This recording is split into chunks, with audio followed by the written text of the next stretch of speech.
listening to the Hometown Losers, the St. Louis Sports Podcast, with Josh, Adam, and OJ.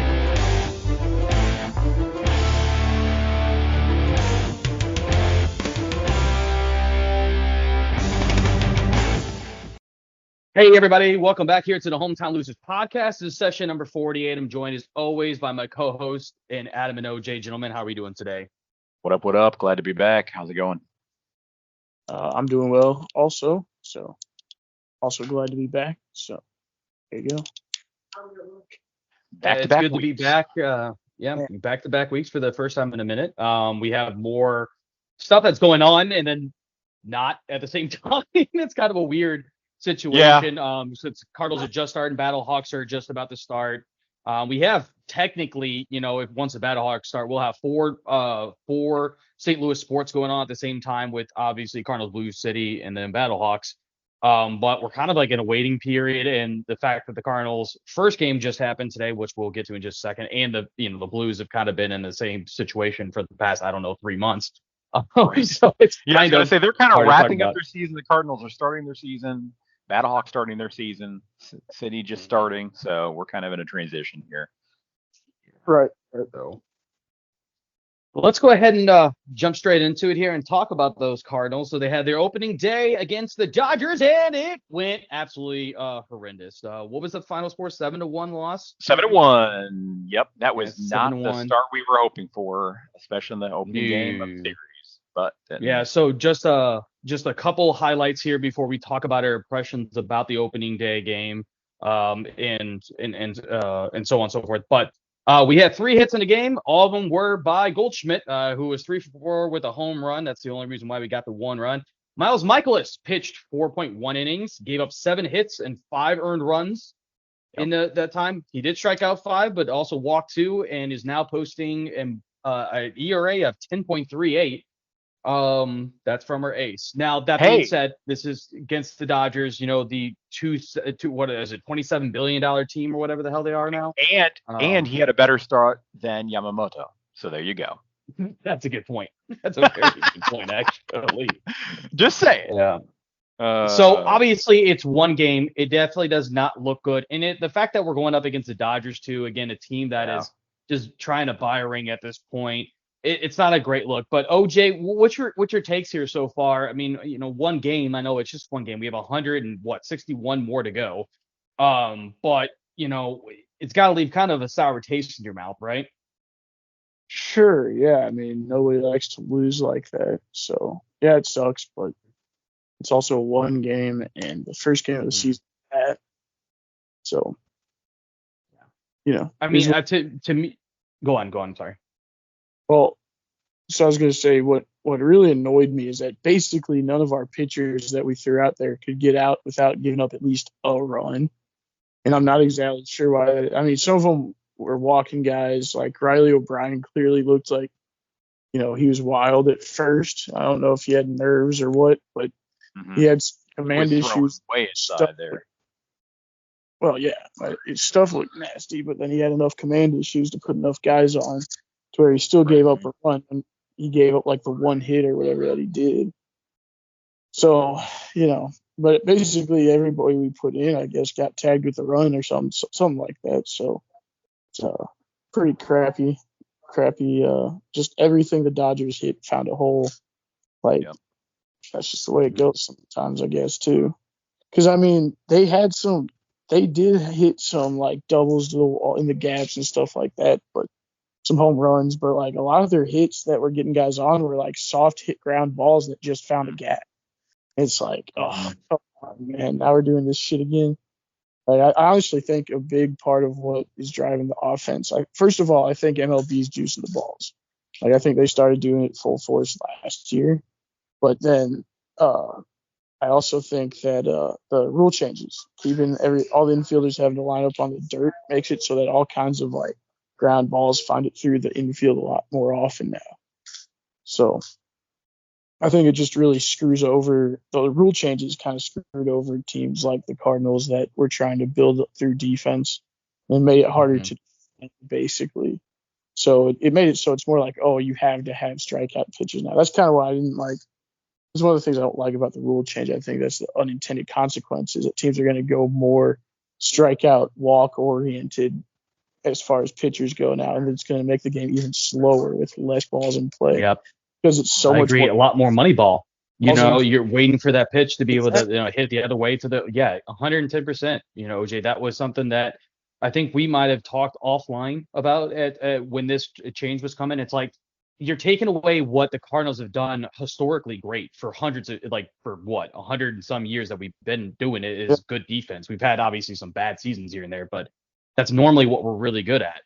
And you're literally handcuffing them for the sake of offense. So then it's like, okay, well, that's how like the Yankees won so many games, you know what I mean, for a long time, is because they had the best hitters.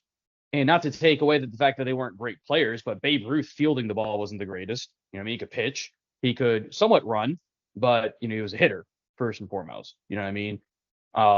So I think that it's just now it's going to become, especially for the fact that there's no salary cap, you're just going to be looking for hitters, just like what the Dodgers are doing. And it's just I'm not. Yeah. Buy your ring. Yeah. Yeah. But we'll see what happens tomorrow. Yeah. For sure. Yep. And hopefully, we can at least squeak one out against the Dodgers. It'd be nice if we could win that series. That'd be great. But it's just hard to hold out hope. And it was so funny. I saw something this was literally in the fourth inning. I saw someone post it up on X or whatever. It was a picture of Nolan Arenado, like, who had just struck out. I don't even think it was from this year. It was last year. And it just said St. Louis Cardinals eliminated. I'm like, oh my God, that's so brutal. But that's how a lot of people in St. Louis feel right now already. It's like, come on, man. Get tired of that shit. Like, I really get tired of the people that just got to wail online constantly. It's like all they want to do is complain. And it's just the same shit over and over. It's like, just shut up. Like, just wait and see what happens first before you start losing your mind over it. You know what I mean? 100%. People are nuts these days, dude. Yeah, I mean, I think that's just because, again, we're all bored.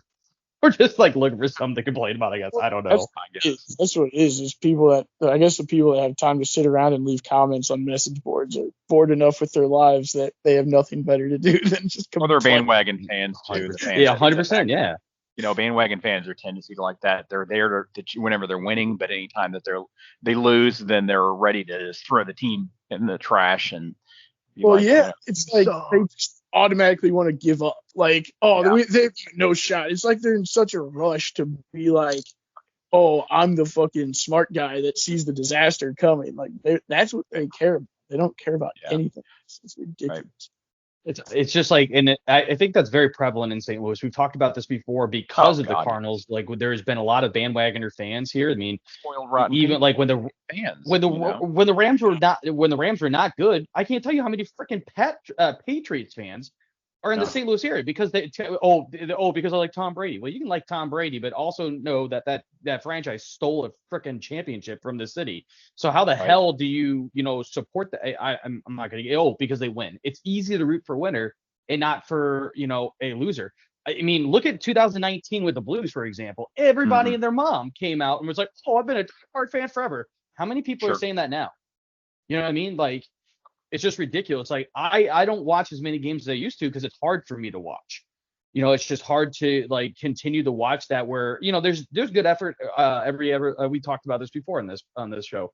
There's good effort every once in a while, and then there's not good effort every once in a while. And that's just hard. It's hard to watch that and hard to watch your team just get absolutely destroyed. But I am first and foremost a Blues fan. You know what I mean? Right. I mean, it's easy to watch a team that's winning. Of course it is. It's exciting. It's, but the thing is that even if you're not watching every game, you're still following the team. You're still interested in what's going on day in and day out. And you're keeping up with what's going on and how the team is, maybe restructuring, going through. We're like having these conversations about, our strength, our weaknesses, where we need to improve, etc. It's part of being the solution. I mean, even though we're not really part of the team, but we're part of the fan base. And part of a true fan base should be the ones that are looking for ways of improvement, not just, we're just going to throw our hands up and it's completely over. All hope is lost, burn it to the ground. Yeah, it's game 1 of 162. Michaelis had a bad start. And let's face it, going into this, we all had a pretty good feeling that this being that it's against the Dodgers, it's their home opener. There's a lot of pressure, and the fact is that while maybe it's been a tough one to watch, I didn't go into it with these extreme expectations like we're gonna blow them out of the water. I was like, yeah, we might lose, but it is what it is. I'm glad that baseball is back. Yeah, I know that Miles Michaelis, he went in there, especially in the first inning, he would look pretty rough. He started kind of coming back around in typical Michaelis way a little bit, in the second inning, etc. I was like, okay, maybe he's coming a little more into his form, but obviously giving up 5 earned runs over 4 innings, that definitely put us in a spot early on. But, the most upsetting part for me was the fact of not really seeing any offense. That I was kind of expecting the pitching thing to be rough, but not really seeing any offense and only seeing Goldie. That was a little more disappointing for me, I think. But I mean, I'll hand it to Glasnow. He had a solid performance. He really did overall. But I was hoping that we could land one, more than one on the board for sure. But it is what it is. It's super funny. So I did say that Goldschmidt right now has got to be considered the NL MVP.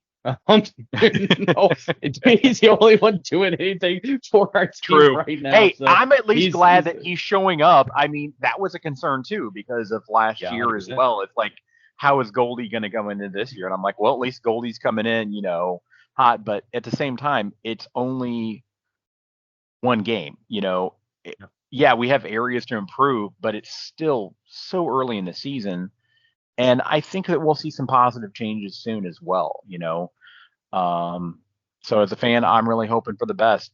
I'm sure I feel a little bit anxious about the direction we're headed, but, I'll just be watching closely and see how we respond in the next few games. Yeah. You do have to, I do want to note that Victor Scott did get his first stolen base today. That is true. He did. I did see that. He got on base. I guess they ruled it an error because Freddie Freeman missed a scoop. Yeah, missed it. Yep. But so then he stole second, and we had a chance to score a second run, and of course we couldn't make it happen. But the LOBs really hurt us there. Yeah, they might have. I think that's one of the other things too that goes into, especially this. We had that problem last year. Is the fact that we have so many injuries already, and there's a lot of youth that's playing right now. So you have a lot of players I think that were like 23 or under on our roster, our opening day roster, isn't that right? Like I think there was like 4 of them. So and that usually is not a good sign, being that young, and your initial lineup for the opening day per se, Right. So a lot of youth injuries definitely is a concern for sure.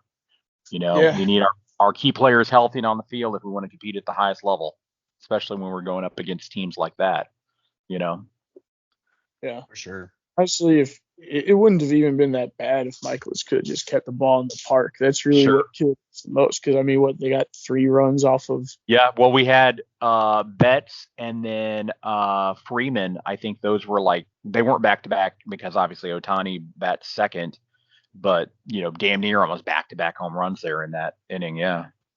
Yeah, so then you only lose 4-1. Maybe you pitch different relievers because you're closer in the game before, instead of going to Palante, maybe you bring somebody else out to try and keep the game closer, But the home run rate's got to go down because for sure. Victor Scott in center field, guys will have to, if they hit any kind of line drives to the outfield, there's a decent chance they'll be able to get to them.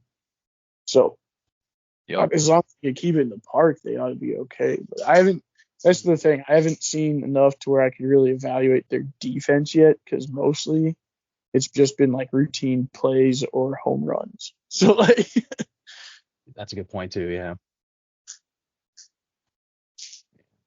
So it's just going to be interesting to see obviously how this season progresses. I think a lot of St. Louis fans kind of look at this as, it's an exciting thing that Cardinal baseball is back, but we're not holding our breath for high expectations. But who knows? This could turn out to be a fantastic season. Hopefully it is. We'll see how it goes. Yeah. By the way, congratulations, Clemson, because Clemson basketball just finished their upset of Arizona Wildcats. So, Yeah. which, by the way, before we get into anything else, real quick, because we'll transition to Blues here in just a second. But I did get asked this as well, why we didn't do a bracket challenge or anything like that for the podcast. I'm like, well, we didn't really have enough time to prepare because the freaking NCAA is just stupid with this crap now. I mean, well, because like literally, so this past Sunday you had, or not this past Sunday, but the Sunday beforehand, you had the championship Sundays, and then they started games on Tuesday for the first four in. It's like, well, how do you expect anybody to be able to okay, go out there and do a roster or whatever? You know what I mean? I thought it was at least like going to start on Wednesday is what I thought, but it started on Tuesday. You give to people less than 2 days. They did the selection on Monday, and then they started playing Tuesday. What? Like, are you kidding me? Yeah.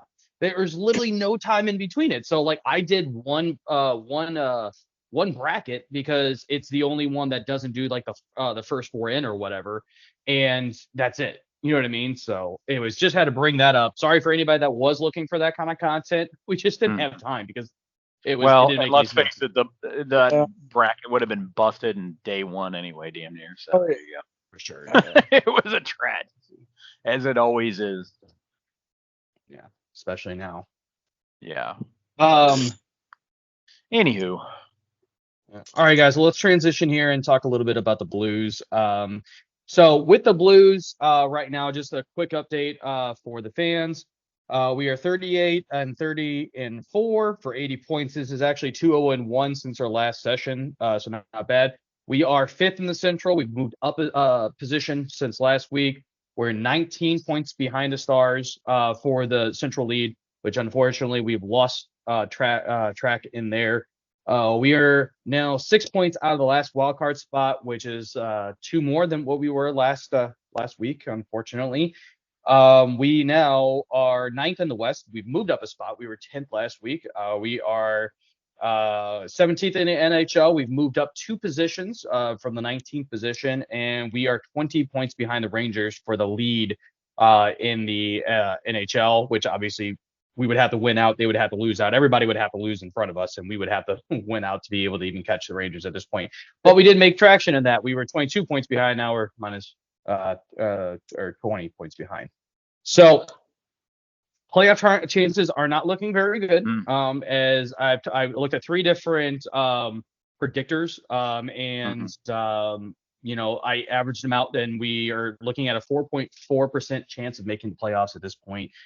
We are projected to finish with 90 points, which is going 500 for the rest of the season, essentially, because we're at 80 now. Obviously, there's 10 games left to go. The max we can get is 100 points, which would be a remarkable feat if we were able to get to 100 points. So basically, yeah.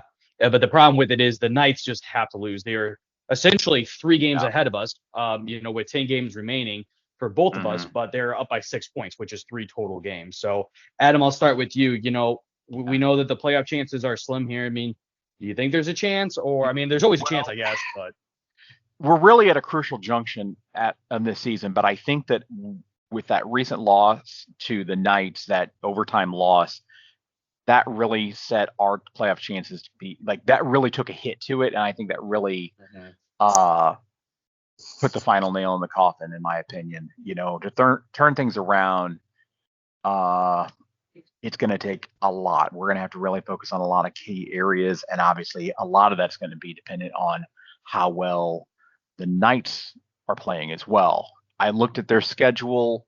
It looks like the Knights are, for the most part, a pretty easy schedule. Yeah, they faced the Canucks twice, actually, first on the 2nd and then on the 8th.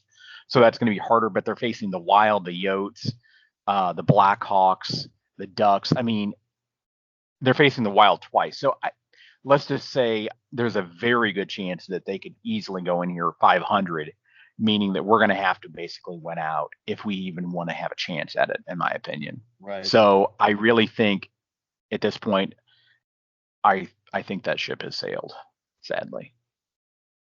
Yeah, it definitely doesn't look great. Right now, and as you said, I'm hopeful, but 4.4 really at this point is not great. It's too plate now. I really do. I think that it was a must win. The fact that Vegas was able to walk out of that game with 2 points and us with 1, we really need to go in, us with the 2 points and nothing for them to be able to at least stay competitive. Now that they're starting to slip ahead, and we're looking at that schedule, it looks pretty damn hard to do. I'm not saying it's impossible, but it's improbable. Yep. Yeah. But hey, let's go out there and win as many games as we can. We're winning right now in the second period, 3-2 against the Flames. So let's do our best. They've started playing some pretty good hockey, honestly. I mean, Yeah, and I agree They with have. you, OJ. And it's one of these things that it just might be too late, Too little, too late. But hopefully we can build off it, OJ. So obviously, the chances of making the playoffs are very slim, but with everything that came into the season for expectations and everything, what are your thoughts on the season overall? Has it been a giant disappointment, or is this kind of what you thought it would be? Obviously, you always want to make the playoffs and get a run at the cup, but what's your expectations going into next year, and your thoughts kind of as a review of this past season or this season that's currently going on?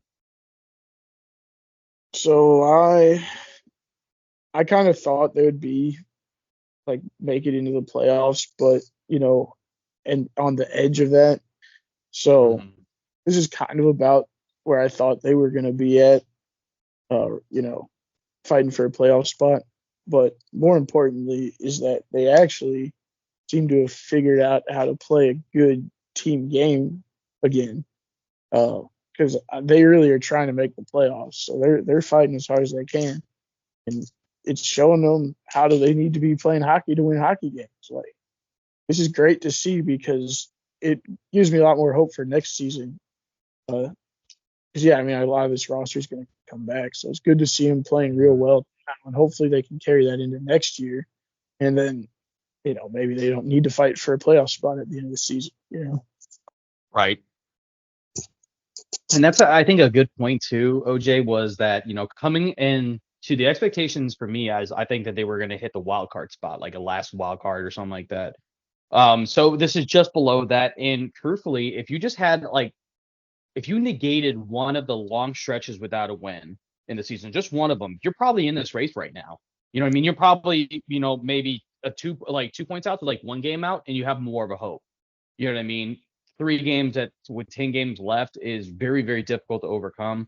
I mean, weird things have happened, but I think that this team is kind of right where we thought they would be, and it's unfortunate, but, who knows, right? Yeah. To your point, though, a lot of the roster is coming back next year, so hopefully you get a lot of continuity.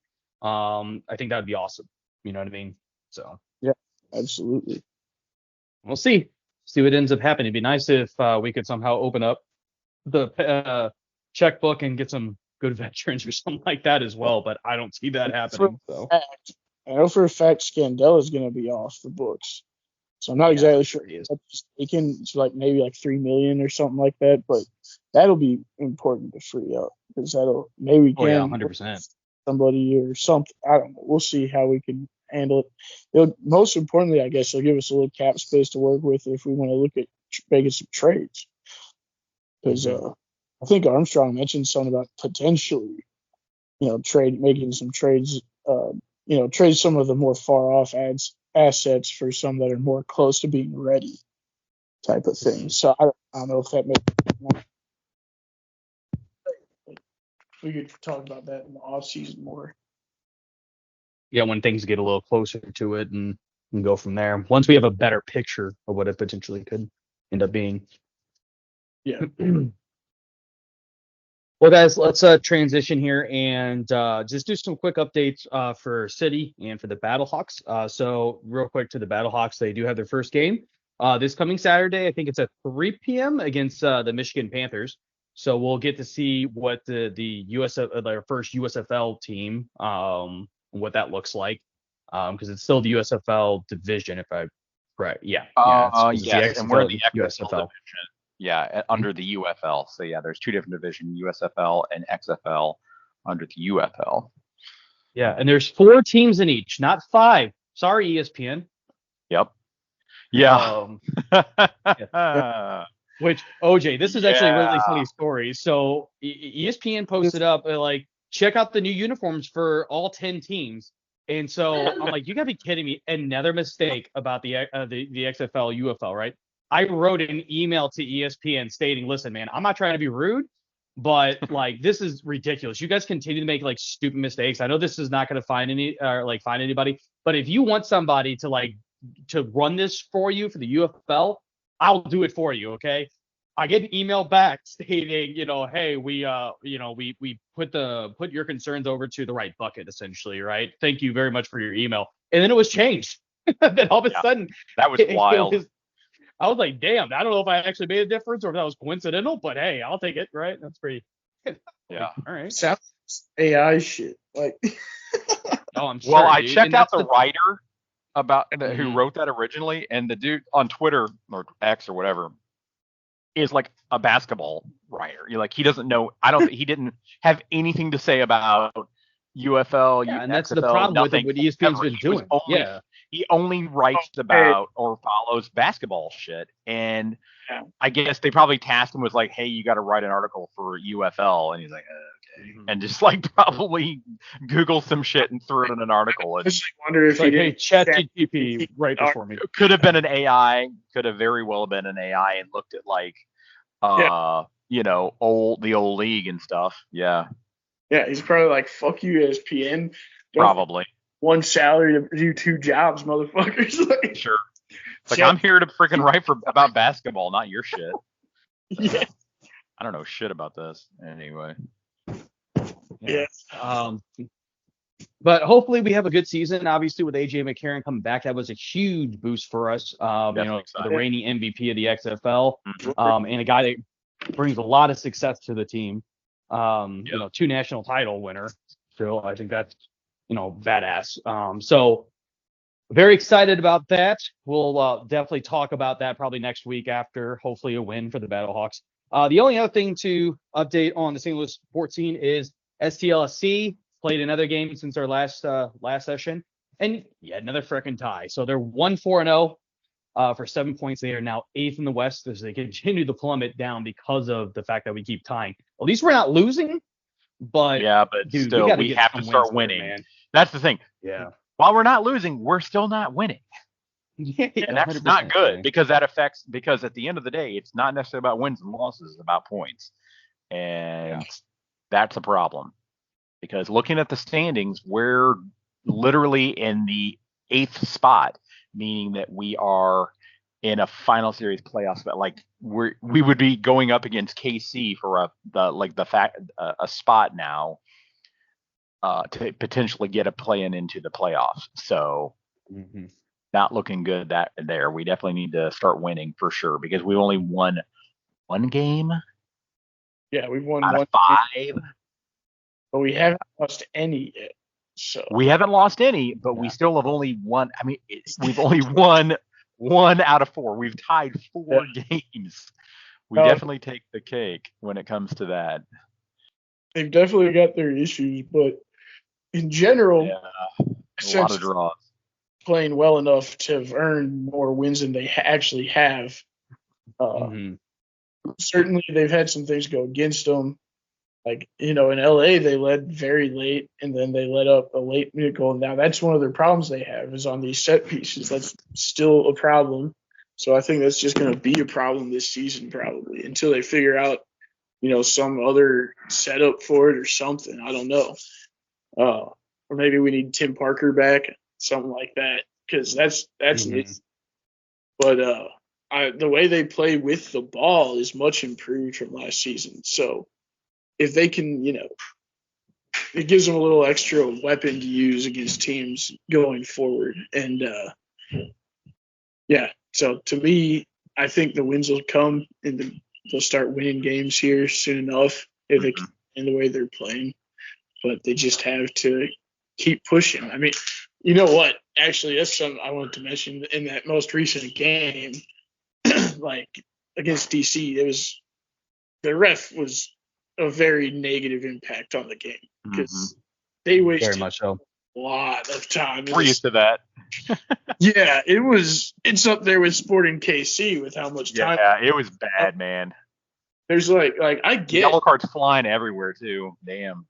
Yeah, I get not rushing when you're ahead, but like not that. Like the goalie's just laying down on the ball randomly.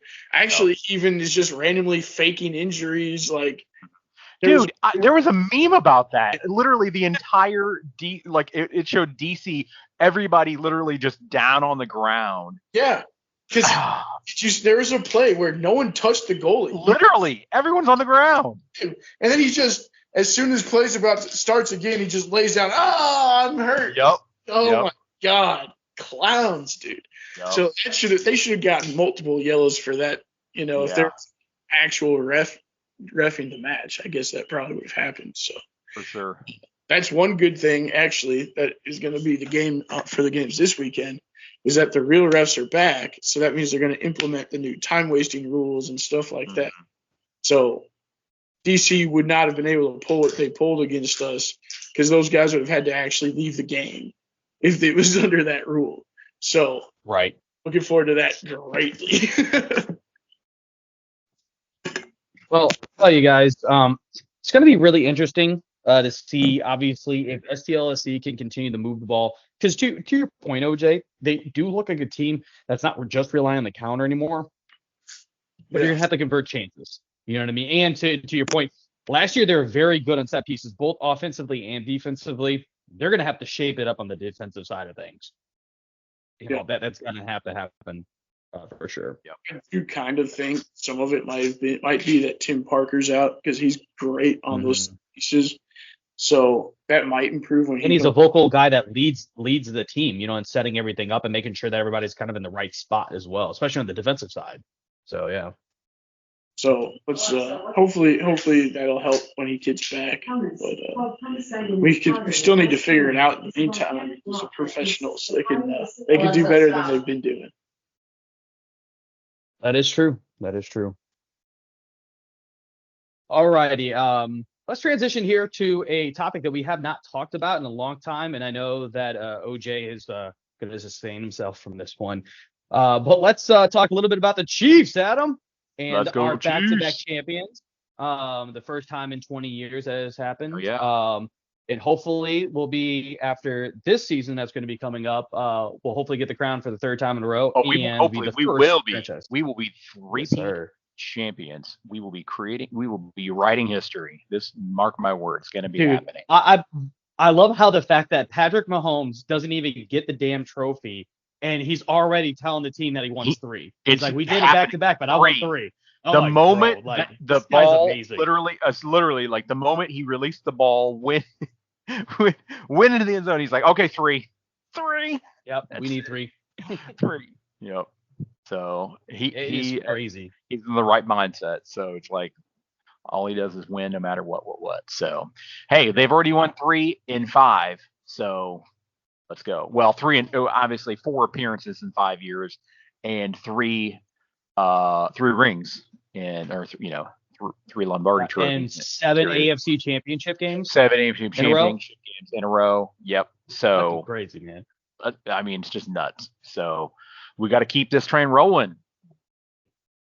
Yep. And to do that, we needed to definitely get some signings done, and we're going to talk about that first before we get to the draft and kind of what that looks like for our needs and the right now what's expected for us in the draft and predictions. But obviously those are going to change. But let's talk about the signings that we have and give them some grades here. So the first one is going to be obviously the most important one, and that was Chris Jones, right? Chris Jones signs a 5-year, 1.58 or 1.5. Wow. Hold on. Let me start over. 5 years, $158.8 million. 95 of that is guaranteed, which I thought was kind of, by the way, so the original amount to be guaranteed was 94. Not even joking, 94. And Brent Veach said, for number 95, I'm going to give you $1 more million of guaranteed. And there you so, go. Hey. And we locked up a franchise legend for the rest of his prime. There you go. Yep. And that there definitely ensures our best chance at a 3-peat too, potentially. For sure. Well, yeah, because again, we'll get to some of the stats that he has and stuff like that as well. Talk about the overall grade. More about the contract. This is the highest overall contract, or highest richest DT, so defensive tackle contract ever, with $31.8 on AAV, which beats Aaron Donald, who just retired out of nowhere. He had a 31.7. $60 million is fully guaranteed. And at signing 60 million, is guaranteed. At signing 30 million of it, which is a signing bonus, which then gets spread out over the 5 years. So it's 6 million towards a cap hit each year. That's how they work that with the signing bonus. This is structured that the 2024 cap, so the season we're going into, is only going to cost for Chris Jones $7.4 million. Now, obviously, going into 25, it's like 30 something, and 26 is even higher. But again, he can restructure those deals just like Mahomes does and stuff like that. But this is the thing that I love about this contract most. This is structured to be what they call a quote unquote adjusted team option for the last 2 years. The reason why this contract is, it is on contract for 5 years. It's not like they would have say, oh, hey, we're going to sign you for 3 years with a team option on the last 2 if we want to keep you and stuff like that. This is a 5-year deal. But if we decide to release him for whatever reason after 4, because we don't want to have it on our payroll, can't find a trade, or he just declines, then there is all the guaranteed money essentially is already washed and has been paid out. And we will only take a dead cap hit of $6 million for that 1 year that we let him go. So say, for example, like something dramatic, and this won't happen, but let's just say that, we need to get rid of him after the 3 years. So he would be carrying a $12 million dead cap hit for the guaranteed money that's in a signing bonus. But the way that the contract is structured, that last $6 million will not be affected. It would only be $6 million of dead money there, and we don't owe him anything else. It is a perfectly structured contract by Brent Veach. Very good for this. As you said, Adam, we're going to get him for the rest of his prime. He's 29 years old. By the end of this contract, he'll be 34. He has 75.5 sacks in his career, which is roughly 9.5 sacks per season. I think this is a good trade or a good deal. Adam, what would you give if you had to give a letter grade to this deal, right? Including minuses and pluses and stuff like that. Yeah. What would you give? Honestly, I would give this a solid A. I mean, Chris Jones is one of the most dominant defensive linemen in the NFL, and he consistently pressures quarterbacks and disrupts passing lanes and is really effective against the run. His presence on the field and even off the field really elevates the performance of the entire defense. He has a very strong, proven track record of success. Obviously he's made, multiple Pro Bowl selections as well over the years. He's always been reliable. And, like I said, he's a leader as well in the locker room, brings a lot of energy. He's got a real good, winning mentality he brings to the team. And I think that locking him in and for that long-term deal, that means that the Chiefs are investing in the future. And this is definitely what we need if we really are serious about a three-peat. Like I said earlier, this is one of our best chances at a three-peat is our defense. Our defense, carried us through a lot of these games for sure. Yes, it did. If you don't remember, the Super Bowl was not an offensive game at all. Our defense is the one that kept us in that game as long as we did, for sure. So that reinvesting in that is very important. And so I give it a solid A. Yeah, and I give it an A+ just for the fact that everything that you said is perfect. I love the fact that this is an adjusted team option for the last 2, just in case anything happens. No hard feelings to Chris Jones. He understands the business side of it. He's still going to get paid, but I like the fact that we have an out on this just in case anything happens. And this is not normally how how these kind of contracts happen. Aaron Donald's contract, by the way, didn't happen this way. Everything was guaranteed all up front for him, and there was no adjusted team options and stuff like that. I think this is what Brent Veach is so good about, is making sure that we can get team-friendly deals for the most part, and as well as structuring to make sure that people do get paid and what their value is. And so to me, this was a no-brainer with the fact, by the way, I don't care what people say anymore about Taylor Swift. Y'all can thank Taylor Swift because of the fact that this is an unprecedented salary cap increase of $30 million. And by the way, what they estimated that Taylor Swift brought as in revenue to the NFL this season, just in this season alone, $360 million. That's what they're, by the way, hold on. And if you do the math to that, right, divide that by 30 million and you get 32. So they're investing all the Taylor Swift money into the NFL. Yeah, and I think this is and we talked about this offline a couple times, Adam, but I think this is a perfect strategy for the NFL because they're trying to capitalize on this emotion right now to get young women that are, watching these games. Again, my little niece, she was from Jacksonville, was a Jacksonville Jaguar fan. They live in Carolina now, but she's a Chiefs fan because of the fact that you have Taylor Swift.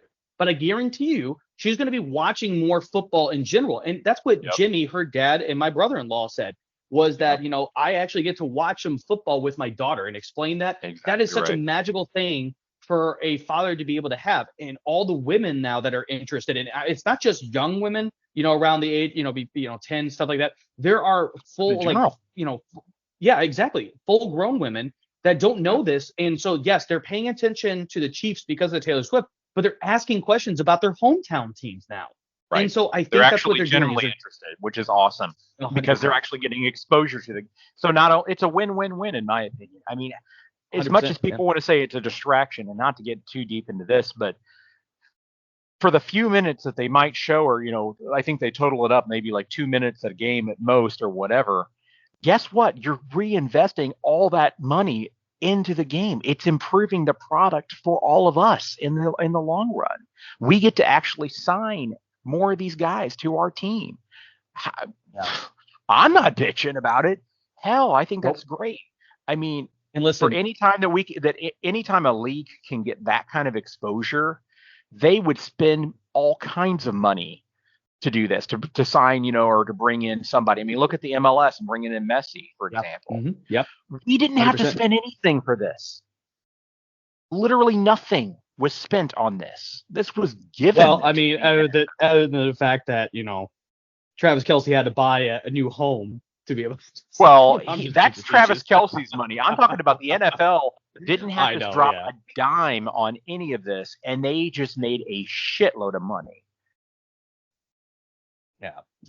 So, there's two things that I have to say about this before we move on, because obviously I don't want to make this about the Taylor Swift and all that stuff too. But there's two things I have to say specifically about Taylor Swift and all this. So there was something got posted on X where, I don't remember if this was at KC or if it was an away game, but Taylor Swift's, of course, walking by and all the fans are screaming, blah, blah, blah. Like, Taylor, we love you. There was one girl that was screaming, Taylor, you're ruining football. That's what she said. And she was very, very loud. Taylor Swift stops, looks at her, smiles, and goes, "You're here though, aren't you?" And walked away. I'm like, ooh, like brilliant. Like Taylor, that's the perfect line right there. Well, you're here though. If I'm ruining football, then why'd you pay for the ticket? And why are you here talking to me right now? Get the hell out of here. Also, so those Subway commercials, right, where they have the sidekicks or whatever, and like Travis Kelce's already been in one of them. It's like sometimes the sidekick is the main show, baby. Apparently, a rumor is that they are going to have Patrick Mahomes and Taylor Swift, being advertising a Subway sandwich, and then you're gonna have Travis Kelce holding one of these sidekicks and being like, "Man, why am I always here?" Dude, if that happens, I'm gonna laugh my ass off because that is awesome. That is perfect. That is right there would be the I think that works for all three of these people. That is their sense of humor. And I love the fact that Travis can make fun of himself like that. You know what I mean? If that happens, that's the rumor. We'll see if that happens. But that'd be hilarious. That would be so funny. I was going to say, if you have to, drop that in the comment box. It's apparently you have some influence now. You're an influencer. With ESPN. So there you go. Yeah, you could be an influencer now. There you go. Yeah, I do like the one completely different, but where Stephen Curry obviously is a big promoter for Subway. It's so they have Klay Thompson, like his the other part of the Splash Brothers. He's sitting there holding that Auntie Anne's pretzel and like the dip or whatever, and he's standing in front, and then Curry's behind him. You can't see Curry, and Curry just kind of picks out and goes, "Do you want me to give you to a second, or you want me to give you in that sidekick? Are you sidekicks are having a moment?" And like Klay just kind of looked over his shoulder. He's like, "Shut up, man." He thought that was so damn funny. Like, anyways. Okay. Let's move off of that and Subway and Taylor Swift and talk more about the signings. There we got go. a lot to get through here in a short period of time. for sure. Yeah. So the second one here is Marquise Brown. Obviously, this is a quote unquote number one receiver. I don't agree with it, but there are some stuff that I want to talk about here for that 1 year, $7 million. So this got reported originally that it was an $11 million deal. It is not the case. It is a 1 year, $7 million, but 6.5 of that is guaranteed. So pretty much, the entire contract's guaranteed. $3 million at signing is going to be given with a 3.5 base salary. He's 26 years old, but has 28 touchdowns, 5.6 TDs on average in his career. He's got 3,644 yards in his career, which is an average of 728, which is not bad. He does have one 1,000 season, but here's the biggest kicker. In the 82 games that he could have played, he's only played 88% of them. He has missed 10 games due to injury. So, Adam, what's your thought here on this signing? We talked a lot about this, the wide receiver offline. So let's just hear from you, and then we'll talk more about that. I think it's a mediocre deal. I mean, I'm not completely upset. But the thing is, for me, while he has shown flashes of brilliance before, the thing is he's also been inconsistent at times as well, and that inconsistency raises concerns about his ability to be a reliable target for Mahomes. We need a reliable receiver. That's what I hope that we would be signing. And then they wound up with Hollywood Brown. And I'm like, while I'm not terribly upset about signing him, I was hoping we would have more. That's my issue. Yes. He wouldn't have been a bad one to tag along as well, but he shouldn't be our main target when it comes to receivers here, in my opinion. The fact that he also has been dealt with injuries in the past, that's a concern for sure. If he's unable to stay healthy, that's going to limit his impact on the field. And, and that 1 year, what'd you say? Because originally it was $11 million deal. You said it was a $7 million deal. It's a $7 million, yep. Yeah, $7 million deal. And, that's still a significant investment in somebody that hasn't had the best track record. It could really be viewed as a bit of an overpay. We have other needs, especially in the wide receiver market for sure. And I don't really know. I don't know. Overall, I'm just okay with this. He has speed. I know that he has some playmaking ability. Yes. But we'll see how that develops with Mahomes and the chemistry between them for sure. He has some potential upsides, but there are a lot of factors that really make it a mediocre deal here, I think, for the Chiefs. So for me, times will tell, how he integrates with the team and, how he performs. So my grade overall, is that what you're asking as well? Yeah, my grade overall. Grade was probably a C+. C+. Okay, fair enough. So I actually gave this one a B. And the reason why is actually multiple things, but first and foremost, most of the contracts that are around like Brown's skill set and experience level have gone for much more expensive. So they've actually been around $11, $12 million. So the fact that we've shaved $4 million off this by giving him a little bit more guaranteed money, because you're going to have them anyways, and for only 1 year, might as well, right? Again, brilliant move by Brent Veach. It saves $4 million from what was originally talked about. And essentially, that's what he agreed upon, by the way. But Marquise Brown actually agreed with his agent $11 million. Brent Veach came back to him and said, listen, I want to give you more guaranteed money because we're trying to make more room for improvement on this team. Would you accept these terms? And he agreed upon it. So that tells me that he is the right fit for the locker room because it's not all about the dollars and cents with him. He wants to be able to win a championship. Second, he's already training with Rashee Rice and Patrick Mahomes in Texas with Patrick Mahomes' a trainer, which is the guy from the Netflix show Quarterback that goes through and does all that weird training and stuff like that. He is, by the way, an hip, ankle, and like calf expert. And so what he does is he strengthens us. And that is what Marquise Brown has had issues with, his ankles. If you remember, Patrick Mahomes, not terribly too long ago, had a really severe ankle sprain. But last year it didn't affect him at all. And he got rolled up on a couple times too last year. He got up, was a little okay, but then was able to just move around perfectly fine, right? And that's a lot to do with this guy. That's the reason why Patrick Mahomes is with this guy and won't leave him, right? I love the fact that Patrick Mahomes brought his two top receivers into this. They're going to get a lot of throwing practice together, a lot of cohesion practice together and stuff like that. But Rashee Rice, the second-year receiver, is already working very, very close with Brown on formations and how to set up next to each other, even outside of Patrick Mahomes. I love that. I love that. Again, to me, it gives it a little bit. It gives me more hope that this is not going to be, a letdown. Like 2 years ago, Adam, right when we got rid of Tyreek Hill, we're like, oh shit, we need receivers. Yeah, we got like, Juju Smith-Schuster. Yeah. Right, and we got Juju Smith-Schuster, which a lot of people are like, oh, he's a number 2 receiver. I'm like, bullshit. He outcompeted Antonio Brown for 2 years to the fact that Antonio Brown went freaking crazy, and they had to get rid of Antonio Brown. Juju Smith-Schuster was that cat, and I knew he could be really good. And then you had MVS. Right. And obviously MVS last season didn't have a great season. Phenomenal. I mean, MVS is no longer a Chief, unfortunately, but I will tell you that he was clutch in the playoffs. 100% clutch in the playoffs. No doubt about it. Completely different. And so you can say whatever you want about MVS. He's not Kadarius Toney. Kadarius Toney obviously didn't play in the playoffs. Well, of course, I have a lot more respect for MVS for that. Even fact. after he was healthy, he didn't play in the Super Bowl, and we know why. So in MVS, I trust in that sense for sure. Yeah, who's that guy from? He does those videos like if the NFL was scripted. It's Tom something, right? Oh yeah, Tom Grossi. Tom Grossi. Yeah. I watch his stuff all the time. It's great. And he plays all the different characters or whatever. Yeah. Yeah, I watched the one where they were talking about the Super Bowl, and so he was talking to the 49ers. He goes, "Oh, and Greenlaw, by the way, is not gonna play the entire game.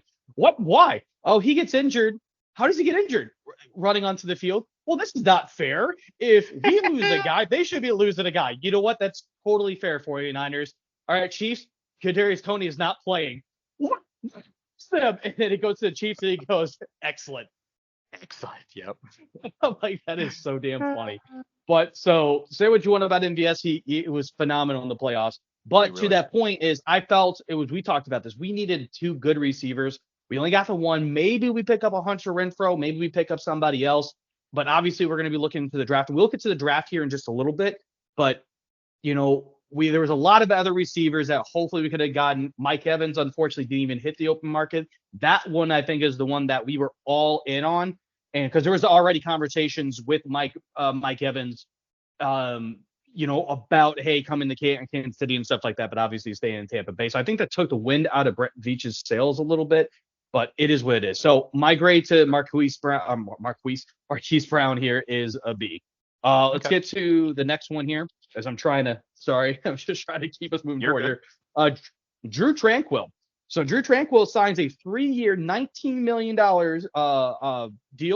12.5 of that is guaranteed. He gets a $4.5 million signing bonus with a 1.25 base salary for the next couple of years, which is really good.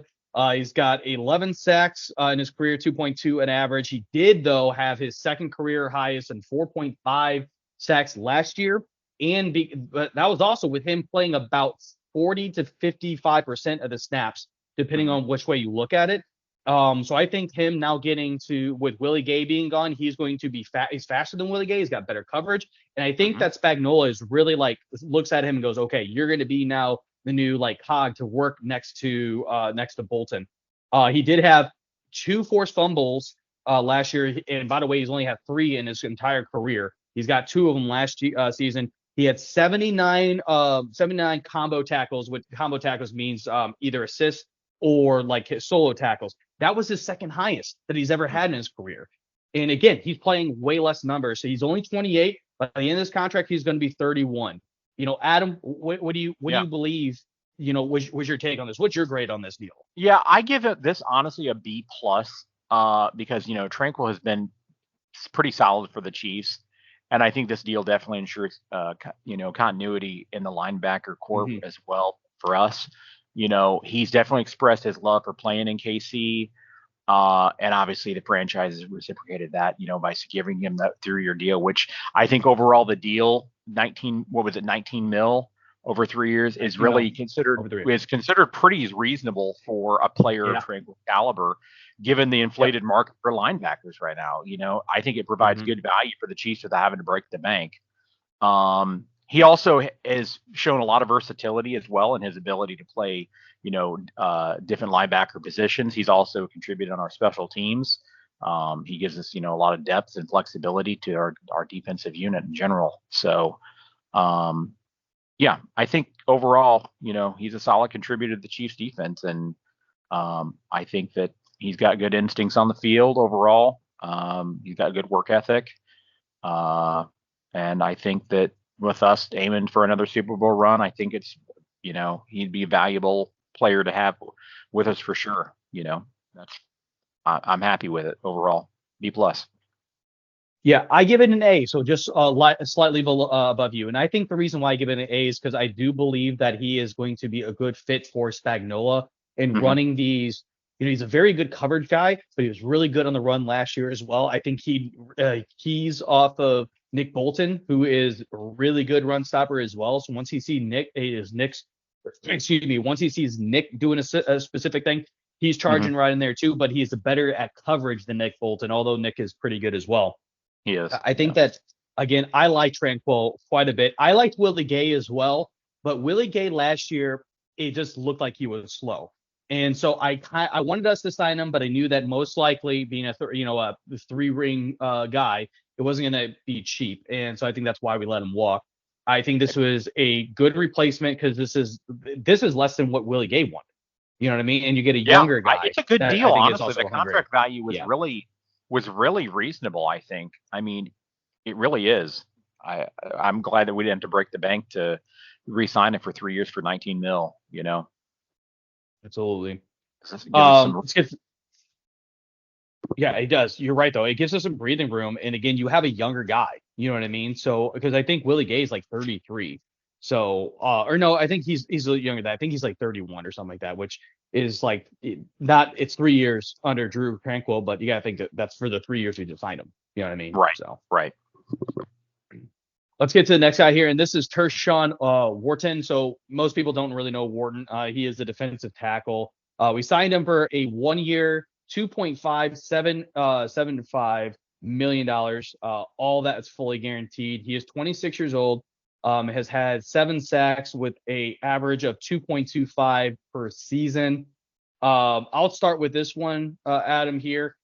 I don't really like the signing. I gave this grade a C+. This is a little bit of a plus because of the fact that, the 2.25 sacks is a okay amount, but $2.5 million for Ward. I mean, yeah, he's only 26, so I get that, but it's a 1-year deal and it's fully guaranteed. I'm not really liking that for a, backup essentially. And I just don't really like that. I thought that we could definitely have we could have got somebody else. We could have got a veteran for that money. I just didn't really like this. So that's why I gave it a C+. What's your thoughts? For me, I gave it a C-. I mean, he spent the last 4 seasons with the Chiefs after signing as an undrafted free agent. And the thing is he's only appeared in 17 games, with one of those in 2023, recording 2 sacks, 7 individual tackles, and 14 assisted tackles. I think we paid too much for him, honestly, especially for that 1-year deal. I'm not thrilled by this all that much, honestly. Yeah, I 100% agree with you. So again, I gave it a C+, and honestly, even now that I'm thinking about it more, I think I'm more around the C- with you for this one because it just doesn't fit. It's just nothing really is like coming out as like this was a great signing for me. Yeah, you know what I mean. I think obviously I'm a little bit more of a pessimist with these, but honestly, I just don't see anything that's just been outstanding with that signing. I don't think it moves the needle. Agree 100%. Next one, Irv Smith Jr., the tight end. He signs a 1-year, $1.292 million signing bonus of $384,000. That is the only guaranteed of that salary here. He has 10 touchdowns in his career. He averages 2.5 per season. But the most touchdowns he's had, and he's only played, I think, 4 seasons. 5 of them came back in 2020. Last year for the Bengals, he had 18 receptions for 115 yards and 1 touchdown. He is 25 years of age. Again, I'll start with this one. With Adam, give you a break from going first. This is a C- to me. He's got talent, but I did not, and it's only 1.29 mil. But I'm sorry, why did you get rid of Bell? You're letting Bell walk, and you know what Bell signed for? 2.5 million. Can do.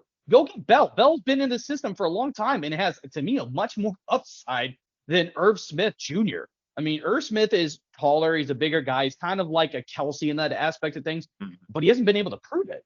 You know what I mean? Like last year playing for the Bengals, by the way, even without Joe Burrow, was a heavy pass team and only caught 18 balls, 1 touchdown, 115 yards. Nah, I'm sorry, fam. Then draft a tight end if you're worried about it. You know what I mean? Like draft a tight end in the 3rd or 4th round. I guarantee you they'll probably give you the same fucking production this guy does. To me, this is a C-, very, very borderline on a D to me. Turn it over to you, Adam. What's your thoughts? I'm giving it a C- as well. He's had a history of injuries.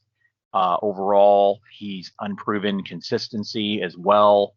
Sure, the most positive thing, I guess, is the fact that I guess he was a former 2nd-round pick at one point in time, but honestly, I don't really see him adding much depth to the tight end position. And he really has he's just really limited impact, I think, for us. It just doesn't make sense, that deal, how he's going to fit into our offensive scheme. I don't know how much he's going to be utilized. And I think he's going to struggle to fill that role, honestly. So I don't think that this signing really provides much value. I agree with you 110%, man. Let's move on here to Derek Nottie. So Derek Nottie is our second to last one that we'll talk about. Actually, before we even get to Derek Nottie, I did want to mention something real quick that I don't have it written down as someone to talk about because the details are not out there 100%. But I'm trying to give me a second. I'm actually on ESPN trying to pull the guy's name up. So Luis Zamet, he is an international rugby player that the Chiefs signed. The international so one. The details of it are not out. Now, I want to explain a little bit about how this works, right? So he is an international signing. This actually, because he's going to probably go to our practice team, he's going to be fighting for a spot, right? This won't count towards our salary cap for whatever we pay him, and he's going to get league minimum anyways. But it's not going to count towards the salary cap because it's an international roster slot. This all started, I think, 2 seasons ago, and it hasn't really been utilized. But the way this spot works is that we have 3 games where we can. So normally you carry 53 people on your roster going into any given game, right? So you have 53 that you bring to the game. Of course, more people could be there. They just can't dress it and cannot play, if that makes sense, right? Yeah. But 3 times next season, we can do 54 with him being the 54th. It won't count towards our cap. It won't count towards our roster or anything like that, but we're able to give him a shot on that. They're trying to get more international people the opportunity to be able to come in because obviously there is no, football over there or traditional football. So they're trying to see what they can do on this one. So I think this is a good deal because he is a phenomenal rugby player. He's incredibly quick, 4.43 in the 40-yard dash. Are you kidding me? And the guy is built pretty damn well. He's known for his tackling.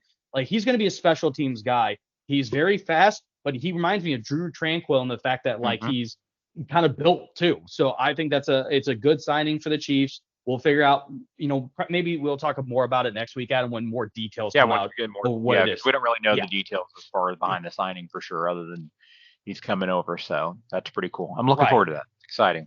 Yeah, 100%. Yeah, but I just wanted to explain more of that. Yeah, and the fact is too that we can. We were talking earlier, and I think you said we can bring him up for 3 games in the regular season, and it doesn't affect our cap too, which is that's awesome. So, we can give him a shot without having to really. There's no downside, no risk in that at all. No downside in that aspect. Yeah. So I'm looking forward to that. I'm excited about it for sure. So let's get back to the regular signings here, and this is Derek Nottie. So the defensive tackle here, he signs a 1 year for a league minimal at $1.13 million. It is fully guaranteed. 27 years old. He's only got 5 sacks in the 6 years that he's played, but he's more of a run stopper. To me, I like Noddy, but he does so many things that are not on. He does more on tape than he does in the statistical category, if that makes sense. He's a very good run stopper, and he opens up the path for Chris Jones to be able to impact the game. I gave this a B because it's $1.13 million for a guy that has been a proven guy for you, and he's somewhat young, 27 years old. Yes, he's only gotten 5 sacks, and defensive tackles are always going to be, associated with their sacks. So his stats don't look all that great. Doesn't also have that many tackles, but he affects the game in such a way that it blocks up a lot of running lanes and is crucial for us on our run stop. So to me, I give it a B. I like Derek Noddy as well, so I think this is a good signing. Adam, what's your thoughts? Yep. Ironically enough, I add a B as well because he's been a consistent performer for us, particularly in run defense. He really has the ability to be that anchor to the defensive line, and that's really valuable for our overall defensive scheme as well. He's been with us for several seasons, and he's brought that experience and familiarity with our system, which I think is beneficial for the continuity of our defense for sure. While I'm not completely thrilled by this deal, I think that it's still, for the price, I'm not upset about it. I give it a solid B though. Overall, I'm happy that he's still here, but because like I said, he's really that anchor there for our defensive line in that sense. So I agree, especially on the run side. Especially on the run defense side. Absolutely. Yeah. That's very important. Let's get to the last one that I have here, and that is Deon Bush. He signs a 1 year, $1.165 million. There is no guarantee to any of that. It's a non-guaranteed contract to come back, play with us. He's 30 years old. He has 3 interceptions in 8 years, 9 total tackles last year. All right. I'm gonna let you go first, and then I'm gonna say my piece on this. What would you think about Deon Bush being resigned? I gave him a C+, because he has been known before for some of his contributions on special teams, and I know that's really an area that usually gets overlooked, but is obviously crucial for our overall success for sure.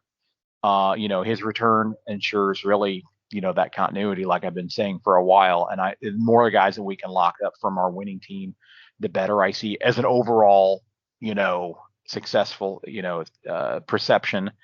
And I see him obviously not as a starter, but he definitely provides some level of depth at the safety position. He basically is our insurance, basically, in case of injuries to keep players. What was it? A 1 year deal for $3.7 million. It's a 1 year for 1.165. Oh, is it 1.65? Okay, I'm sorry. Yeah, league minimal. Okay, league minimum. Well, then that's that's really relatively low risk for the Chiefs then, overall. So I'm not terribly upset about it. I give him a C+ overall. It's not a headline signing for us for sure, but I guess it provides some depth in the secondary. So here's my thing, and you're right. I'm going to base this off of the stuff that I saw, and this is overlooking special teams, which with the new NFL kickoff rules that are adopting the XFL or now the UFL kickoff rules, special teams is going to be a very big thing in kickoffs nowadays. Yeah. So I think there's going to be more emphasis on those players. So this could be different. But as a guy that played safety for 4 years in high school, I know I didn't play at an extremely high level, but this guy sucks. Like, I watched Deon Bush made several mistakes on the safety because that's the position he played. He looked like crap. When Mike Edwards got injured, and I think this was in the playoffs, and Deon Bush had to come in to cover him, he immediately gave up 2 touchdowns. He just looked like a deer in headlights, and he's 30 years old. He's not a young guy. He makes really bad keys. 3 interceptions in 8 years. I get it that can happen when they're not throwing your way, and especially for a safety. But 9 tackles last year, I get it. He's a backup, but 9 tackles? That's all you contributed this team last year was 9 tackles. And then why are you paying him $1.165 million? Get a fucking rookie. You know what I mean? Get somebody else out there that's going to be able to take a league minimal or something. I don't like this signing at all because I don't think that Bush is a good player, if I'm being honest. Dion, I hope you're listening. I hope you prove me wrong, man. Come back next season and give me 10 interceptions. You don't even need that. Show me 5 interceptions, 4, whatever. Or don't even give me 1 interception in like 40 tackles. That's a good safety number, bro. But I'm just telling you, there's a lot that I just did not like about his gameplay last year, and it was very noticeable to me. So again, hopefully that changes, right? But I didn't really like that signing very much. But it is what it is, right? Yep. So what let's get to the draft. D overall. D. Okay, got it. Yeah. Let's go to our draft, and we'll talk about the needs before we do the projected draft. And yeah, 'cause I have some notes written about that and stuff. Obviously, Adam, we talked about this. To me, this is what I have written down as our needs: wide receiver, defensive tackle, offensive tackle, linebacker, and defensive back. I think that if I'm trying to reposition these, because I just wrote them down, I should have wrote them as 1, 2, so to speak.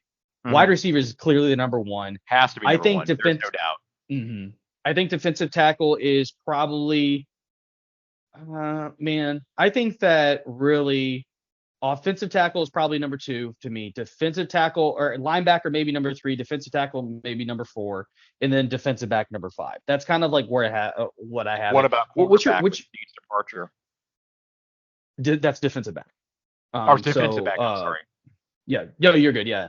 So you're right, and that's why I definitely wrote that in there because I felt that was we're gonna need some sort of replenishment, right? I mean, yes, we have a plethora right now of younger kids that are trying to get up there, but you're gonna have to start backfilling because some of those guys may not pan out, right? Yeah. I think that with Snead's departure for Tennessee, go on. Sorry. Well, I was going to say definitely wide receiver because upgrading the receiving core. We've been saying this for a while now, for months.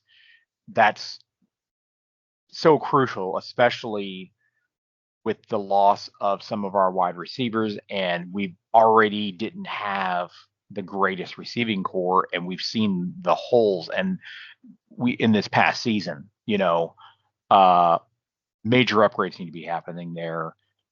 Protecting Mahomes is definitely a priority, and reinforcing that offensive line is absolutely is going to be essential for us for sure.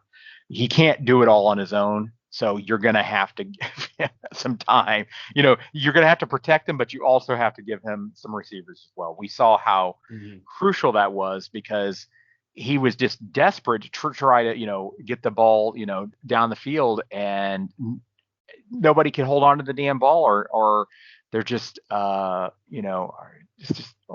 the pocket's collapsing in no time. So therefore, he was getting sacked time after time, even though initially in the playoffs, it was looking good, but then it just fell apart. Linebacker for sure, with Gay's departure, that's going to be important. Obviously, we talked about a re-signing there, re-signing, but still, I think, getting another linebacker may be important. Great. Maybe even an edge rusher as well. We need, to maintain our strong defense. There's definitely a few areas we need to focus on. For sure. I think that, again, we kind of hit the top ones and the highlighted ones.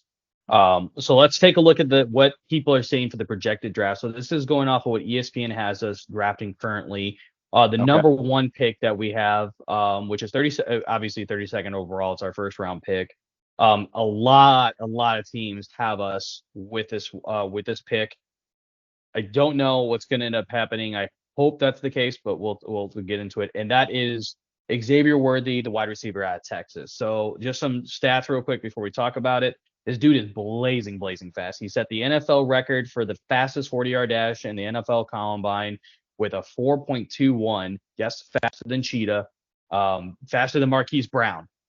So this is phenomenal. He had over 1,000 yards last year. He's got 26 total touchdowns in 3 years. He is a smaller guy at 6'1" and 172 pounds. And what they said, drops have been a bit of a concern. But thoughts on this pick overall? What I'll say is my thoughts on this is I effing love this pick. But I hope he's still there. I think there's a lot more interest in him now because of the 40-yard dash.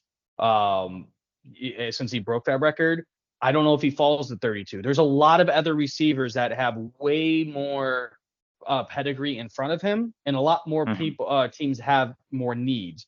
I'm hoping he falls down to 32nd. We'll have to see what ends up happening, right? What's your thoughts here? Go ahead. Yeah, I mean, I agree, but that's my concern is who do we put in potentially if he is taken, by the time our 32nd overall pick comes through, and that's where I was looking at, and I've been looking at some potential opportunities. They're mentioning a couple here, Quentin Johnston from TCU. Because of his size and catch radius. He can be, red zone threat, it looks like. A fairly reliable target, apparently. And then Mitchell as well from Texas Longhorns. He's that's pretty the tall. other guy that I saw. Yeah, pretty tall guy. He's a pretty good receiver overall. Looks like he can make some deep plays downfield in some contested situations. He could, things come to my mind is maybe he could complement, Rice as well there in the offense. Maybe. I don't know. It'd be interesting to see. But yeah, I hope you're right, but I'm concerned with that, since we only get the 32nd overall pick there, that he may be gone by that point. So let's have something in our back pocket. I do have to say something. You said Quentin Johnston. That'd be very, very, very hard stretch for us to be able to pick up since he got drafted last season by the Chargers. Oh, so I don't know. I was looking at an article here.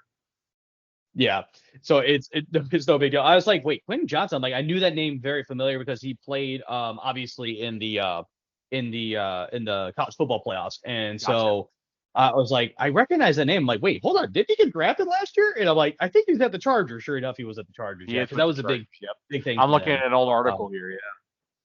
Yeah, it's no big deal though. But yeah, that's gonna be the question though, and there are a lot of. I mean, Marvin Harrison Jr. is not going to fall in our fucking lap, right? So, we'll see what happens. But if we get that pick, I would be ecstatic. I think that would be a perfect pick because now you have a lot more speed and you have three receivers that can do what you need to do. You have Rashee Rice working underneath, Marquise Brown, and you would then have Worthy that are going to be able to move around. I think this would be a good pickup if he's available. Right. Sure. Let's take a look at the second round. What they have for the second round, 64th overall pick. They have Javon Bullard. Bullard. He's a safety out of Georgia.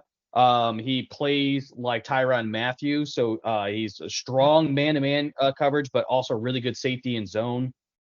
He is decent size for a safety. He's 5'11", but he's 195 pounds.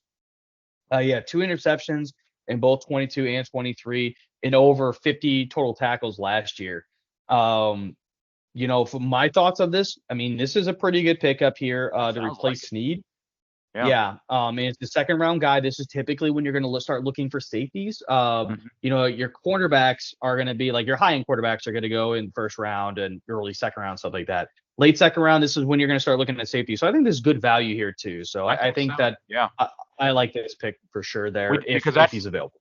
That's definitely one of our gaps for sure. And like was mentioned earlier with Snead's departure, we really need to make sure that we have somebody that can come in eventually. I don't know obviously how ready you'll be, after we draft him, but hopefully long term though, he can be a good replacement. Yeah, and I like the versatility because that would give you the ability to work with Spagnuolo, who's very, very fluid, with being able to use safeties and bring them down on blitzes to be able to bring them into corner. And this guy would fit perfectly because he's very good at man-to-man. And if you're going to bring down safety into like a cornerback position, you're going to be playing man-to-man. If not, you're playing back and being a ball hawk in the safety position. So I think this would be a very good play because if you're taking the best of what we have and Spagnuolo working with it, I think this is really good. So we'll have to see how that goes. That'll be interesting. Yeah. Yep. What they have for us in the third round, the 95th overall, is Dwayne Carter, defensive tackle out of Duke. He is 6'2", 302 pounds. 72. For his combine score, he had a 72 total points, which was 8th for defensive tackles. He had 12 sacks in 5 years at Duke. Thoughts for this one for me is, I mean, it's an okay pick. It's probably the best defensive tackle at that position in the draft. But maybe you should take a look at an offensive tackle, because I don't know if you necessarily need a DT there. Maybe look for an edge rusher, kind of like what you were saying. We don't really have. I mean, you have George Karlaftis, but at the same time, like, we could definitely go with another George Karlaftis. You know what I mean? They could pick up in the 3rd round and throw him on the edge there, and I think that opens up everything more than a defensive tackle at this point in time. Yeah. Especially since you just re-signed 2 of them in Warden and Naughty. So I mean, I'm not terribly too thrilled with this one. I mean, it's an okay pick, but yeah, I don't know. What's your thoughts? I mean, the guy's a good size and frame for, in a decent arm length. I'm looking at his overall stats here. He's 6'2", 302, and he's got a wingspan of, damn near 80 inches. But yeah, which is big. Yeah, it is. He's a big guy, and and apparently he's got some quickness apparently, and bursts off the line of scrimmage, it says. But the thing is, our needs, while he may be a decent guy to pick up for defensive line, it's just the question is do we need that? Whereas, I mentioned earlier, I think strengthening the pass rush really remains more important for maintaining that strong defense as well. 100%. So, but yeah, we'll see. Well, let's head here to the 4th round. In the 131st pick, they have us picking up Will Shipley, running back out of Clemson. Will is 5'11", and he's 210 pounds. He had 27 touchdowns in 3 years, but he also had 602 receiving yards in those 3 years and 2 touchdowns, both of which were last year. The guy's great hands and a utility guy. My thoughts on him: I watch a lot of Clemson football, as you know. I love Will Shipley coming to the Chiefs, especially in the 4th round. However, I mean, the reason why I love him, as I should say, is he would be the perfect replacement for Jerick McKinnon. He's not going to take away anything from Pacheco, but he is a very good guy at being able to catch the ball, and he works very well in the slot as well. He's a very good slot receiver that can kind of work out there. You can put him in like a 2 running back formation, stuff like that. And then, because Pacheco's not bad to run the ball either. Run double wide receiver screen. There's a lot that you can do with Will Shipley, because he's also very much like Pacheco in the fact that he is a hard runner. But there's probably other needs that we need rather than running back at this position. But if you're going to go running back, the 4th round is probably going to be that sweet spot, because if you're going to go 5th or 6th or 7th round, you're getting guys that were backups in college. The 4th round is going to be the lower end, not like we're going to replace a running back. So this is going to be the time to get that for your backup running back, so to speak. He had a lot of experience in Clemson, was a key focal point last year to their offense since they were having issues throwing the ball. I like the pick, but we also probably do have other needs. What's your thoughts, Adam? Yeah, I mean, I'm looking here in the 3 years he was at Clemson. He carried the ball 526 times for, it looks like, 2,748 yards, so 5.2 yards per carry, 31 touchdowns, and he also caught the ball 85 times. So overall, I would say, looking at the draft, he's one of the better receiving backs for sure. Being small and shifty, and he could definitely complement the Pacheco style that we're used to as well. But like you said, and also the fact that the dude's fast as well. He's not only is running sub 440, but I think that eventually down the road he would make a great addition when we need a running back. But back to your point though, there's not really a huge need for that right now, but maybe they're planning for the future. That's the thing. It doesn't really, it doesn't really have a change of pace for us with him, like it doesn't really move the needle for us right now in our immediate needs, but maybe long term.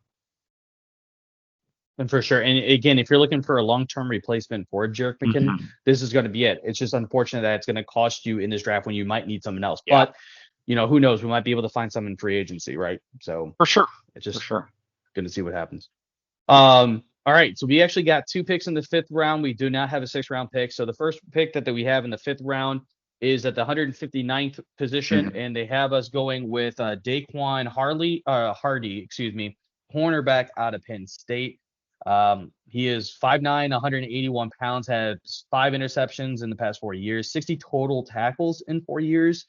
My thoughts here is probably look at a linebacker in the 5th round. Why are we going with another cornerback? I don't like this pick. I don't know why they have us projected for this pick. And I don't think he really fits with where he was at. With Penn State, he was not very productive for a cornerback. And I just don't like looking at like the statistics, or not the statistics, but the short notes that they have for the combine. I don't think that this guy is going to fit into Spagnola's defense very well. So I'm not very kind of a small guy. That's what I'm saying. Yeah, I mean, he's 5'9", 179. For a cornerback, he's kind of a small dude, and he's got I mean, looking at his overall production rate, it's not great. It's 55. Nope.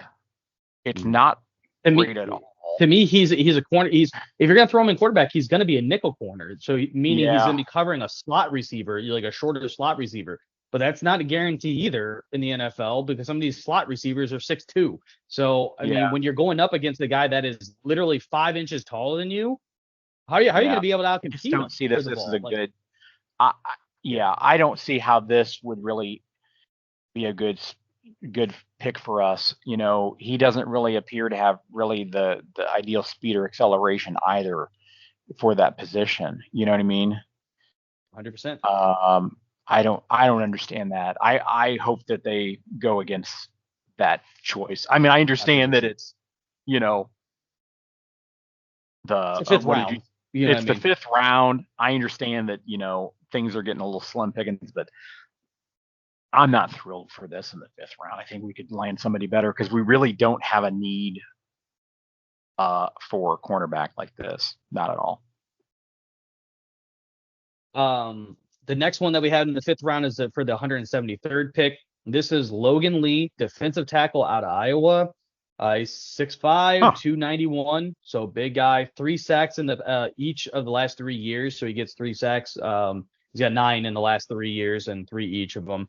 Over 50 total tackles in the past 2 years, so good production playing out of the Big Ten. But my thoughts of this is, why another defensive tackle? Like really? Yeah, we really need more an offensive tackle, in my opinion, than a defensive tackle. Yeah, like I don't know why we're going with yet another defensive tackle here at this position when you just signed 2 of them. So unless you're planning on moving him to the edge or something like that, but I mean, typically defensive tackles don't work when you move them to the outside edges. Yeah, you know I mean, we definitely need that edge rusher for sure. We definitely do. We need, like I've been saying for a while, we need to strengthen our pass rush team for sure. But looking at this guy, he doesn't really. He really lacks a lot of mass and as well. And he's tall, but that's about it. You know, 6'5" that's all is a he's big got. dude, but 290 though. He lacks a lot of mass though. So to be where he's at for a defensive tackle, and on top of it too, I'm looking at his overall quickness, and he's a pretty slow guy overall too. He doesn't have foot quickness at all to really create mismatches inside at all. It just doesn't make sense. Not thrilled by that. So our last pick is in the 7th round, and this is the 221st overall pick. This is not Mr. Irrelevant, but this is Tyler Owens. What they have projected for us, Tyler Owens, safety out of Texas Tech. He's 6'2", 210, 1 interception in 5 years playing for Texas Tech. So my thoughts are it's in the 7th round, so I guess whatever, but why another safety? Like, it's the 3rd defensive back, like, in 7 rounds. That's kind of ridiculous. Like, Snead is not going to, we had a plethora. That's the reason why you're letting Snead go. So I don't understand why we're having 3 defensive backs. You know what I mean? Come on. Right. And the thing is too, that we just re-sign Deion Bush as well for another year? Yeah, 100%. And that was my point though. So like, if you're going to go, like, if you're projected to do this, right? And again, this is acting like this is what the Chiefs are saying that they're going to draft. Sure. But if we believe that this is their need, then why the fuck did you just sign Deion Bush? You know what I mean? The guy's 30. This kid coming in is like 23. You know? Yeah. So yeah, I don't understand that at all. But I guess it is what it is when it comes. I guess when it comes to the 7th pick, you know, maybe there's not much to pick from. I guess I don't know. Yeah. His production score is not great at all. Dude is not. He's 6'2", 216.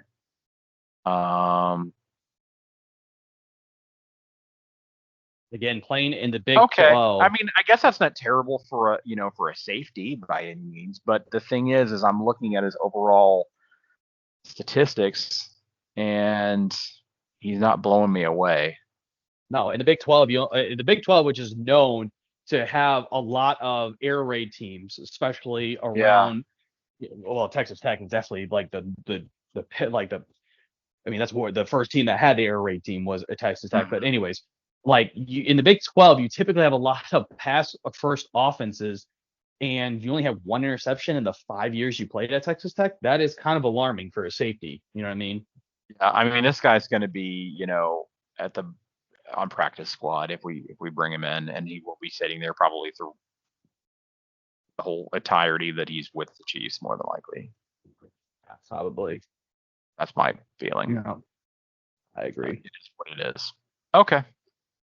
Well, that's our draft prediction so far. We'll see, obviously, how the draft plays out. Hopefully, we get Worthy and a couple of the other guys that we've maybe talked about, but we'll see how it goes. But we've kept OJ on the sidelines for a little too long here.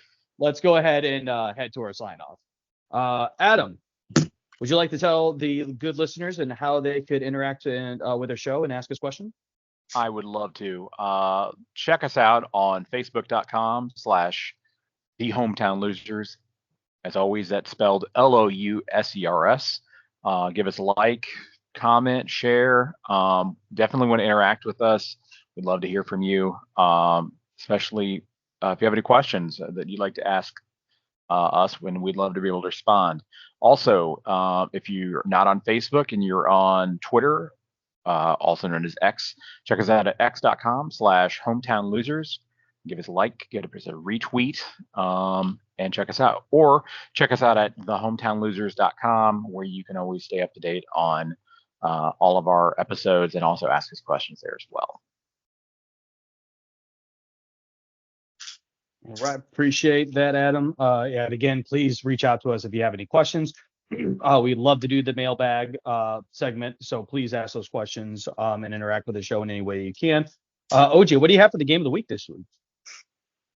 Well, it's kind of a if-else kind of thing. Like, so if the Blues win tonight against Calgary, then the game of the week is going to be San Jose.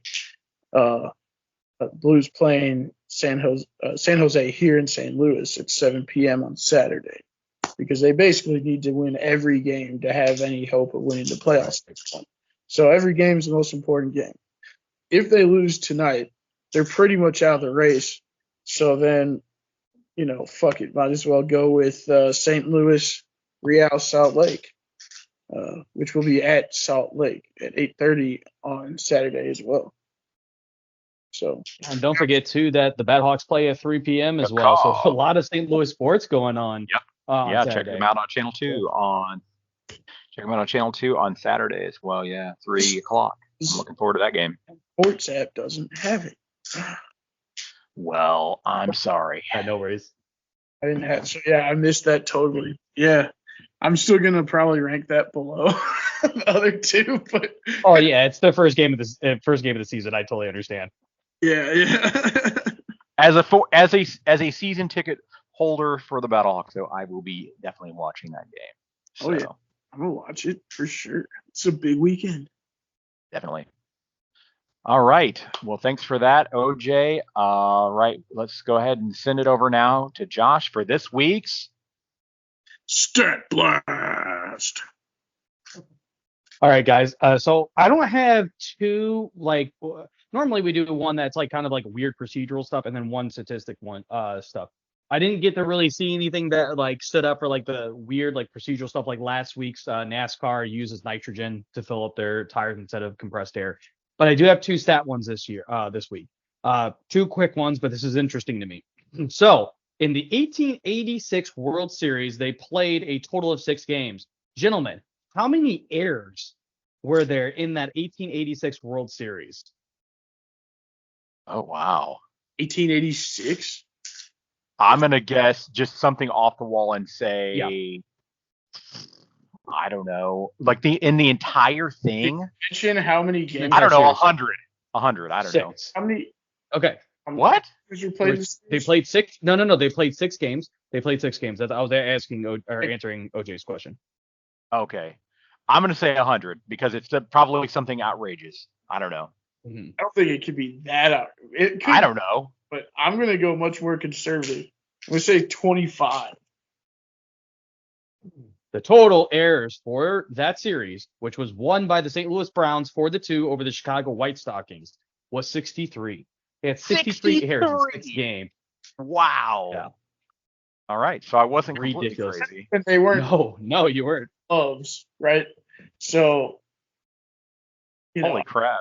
there was. So it was like Little League, and their ball was just flying everywhere. Yeah, I mean, Yeah, it pretty much. sounds like it was an adventure. That's why I Over guess it 10 had to be errors per something game. astronomical. So I was like 100 just because it sounds stupid. Let's say like 6 errors per. Let's put 5 errors per game. And I'm like, 30 seems kind of high. Let's drop it down to 20. That's why I had to have this as like part of the stat blast because I'm like, you gotta be kidding me. 63 errors in 6 games. You're averaging over 6. Like that's ridiculous. Like, come on, dude. Wow. But almost 11 errors per game. I mean, and speaking of like making changes in baseball here, you know what they should do is they should just grease the damn ball so that way there's more errors. So then like it's just There gonna you be more go. like Little League. I think that would be a better product than shifting over and stuff like that. Well, anyways, I was going to say a quick little stat blast on my own. I don't know if anybody remembers, but I think it was Boston. The long part, the curse of the Boston Red Sox, as everybody remembers. They were playing in the '86 World Series against the Mets, and anyway, it was one of the most memorable plays in baseball history. And it was Buckner or Buckner? Yep. Buckner. Yeah. In the 10th inning. You know exactly what I'm talking about. Yep. The Buckner play. Yep. In Game 6. Everybody also believes that for people that were not around there, they believe that was Game 7. That was actually Game 6. It wasn't. It was Game 6. You're absolutely right. But that really remains as one of the main reasons why there was a curse on the Red Sox, or everybody said that, because it's what led to them. Do you know where Buckner lives now? Because of all the death threats, he lives in New York. Does he really? Wow. Yeah, he lives in New York. I mean, I'm not surprised. After that, the Mets asked him to come to Shea Stadium and throw out the first pitch, like it was, I think, in 2020, and he politely declined. Wow. Why are you going to do that to that man? Come on, bro. Poor That's guy. like, Yeah. oh my god.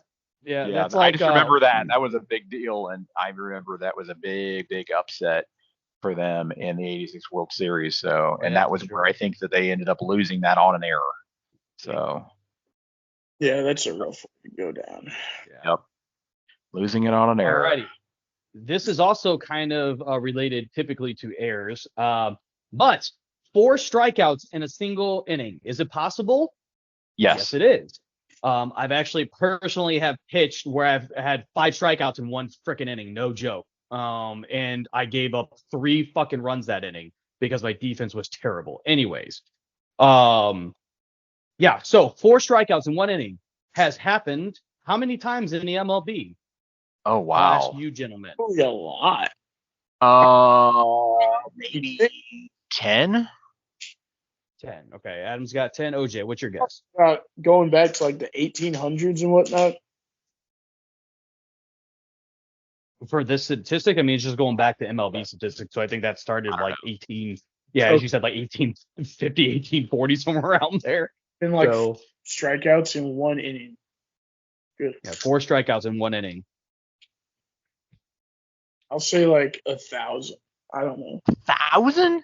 No. It has happened 60 times 60 in times. MLB Wow. history. All it takes is for the pitcher to strike a guy out, catcher drop the ball, and not be able to get it over to first in time, right? Mm-hmm. And you And strike out. Well, they have to strike out everybody else. 2, Batter and then again, yeah. that happened again. Yeah. I was banking on old timey catchers being a lot worse. Gotcha. Given that we had I was thinking more. I didn't think it was happening as often. Or 60 whatever. something errors in it. That's why I thought it was less. Given we had a World Series with 60 something errors in it in the 1800s. Yeah, granted, I see your like, point. Yeah. Yeah, maybe they did screw up a lot back in the day. You know. They would not catch the third strike. Yeah. Yep. And then have to strike So it out anyways, again. Anyway. Yeah. So that's this week's stat blast. So very interesting stats, that's for sure. Yeah. Cool. All righty, guys. Well, appreciate your time. And as always, if you want to interact with the show, please hit up those socials. Please pay attention to the games that are coming down that OJ has selected for the game of the week, because they should be definitely good games. All 3 should be good games at this point in time. But until next week, we will catch you here on the Hometown Losers podcast. Have a great night, everybody.